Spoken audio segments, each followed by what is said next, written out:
Hi Revolution English learners, this is Miriam and Peter, and today we are going to talk about finding people to have conversations with every day. So why are conversations such an important part of learning English? Conversations are such an important part of our daily lives because they are the most effective way to practice your English. This reminds me of the way that kids learn languages. You might think there's something about kids' brains that make it easier for them to learn languages, but actually that's not true. Not true at all. Kids learn languages faster because they are constantly learning through conversations. They have to. They have no other choice. Right. And that is the best way to learn, having conversations with lots of people. So starting today, you're going to have conversations in English with someone new every day. We find that there are a few places where students often find the best conversation partners.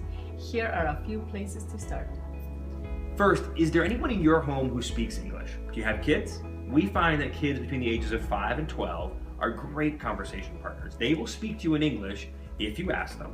You can read children's books to them, which is great practice. Teenagers sometimes don't have the patience to switch to speaking to you in English, but younger kids will usually follow your lead. If you switch to English, they will do too. That's something you did in your home, right? Yes, that was what I did. If I had any speech that I had to deliver or any lesson that I had to learn, everybody in the house will be speaking in English. And if they switch to our own language or our first language, I will answer in English anyways. That's amazing. And even if you go as far as Miriam did, you can start carving out just 1 hour a day when you only speak English at your home. If you spend a lot of time at work, this is a critical place to find conversation partners. So, are there any English speakers at your workplace? How can you start conversations with them? So switching to English conversations at work can be huge. It is too easy to stay in your comfort zone and to only talk with people who speak your language. So you have to make a decision every day to push out of your comfort zone and to start conversations in English. It might help to tell your coworkers that you're trying to practice English.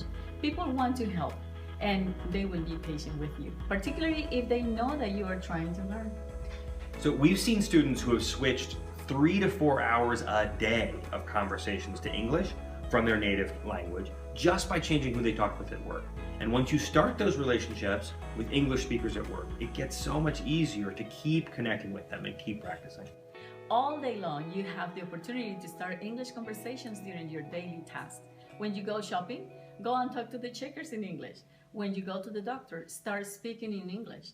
When you pick your kids up from school, talk with other parents in English. So you can even make up reasons to start a conversation with people on the street. You can just ask for directions or ask where the nearest store is. At revolutionenglish.org, we've created a list of easy conversation starters that you can use to spark these conversations. Here are 2 last tricks to get the most out of your conversations. First, it's important to get feedback about your speaking, to have conversation partners who will correct you. Now, you might be able to get a few partners who you can ask them to correct you. You can ask them to be a conversation partner. But for most people, it won't be that formal. Right, but there's a way to get feedback from anyone you talk with. After you say a sentence that you're not sure was correct, just ask, did I say that right? People will be happy to correct you and help you to say it again. By asking people, did I say that right? You invite everyone to become your tutor. The other trick is to carry a little booklet and a pen with you everywhere so you can write down words that you learned from conversations. That's something you used to do, right, Miriam? Yes, I did. Every time that I heard a word that I didn't know what it meant, I would just write it down. Write the meaning and write a sentence because I will ask people to help me with that. Ended up being a big, fat book. I'm sure it did.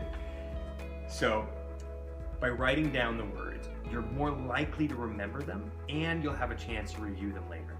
So that's it. Get out there and start having more conversations. Set a goal of at least 1 conversation with a new person every day. Use our conversation starters and don't forget to have fun. Good luck and keep practicing. And if you have friends learning English, don't forget to share this video on Facebook. Click the link below.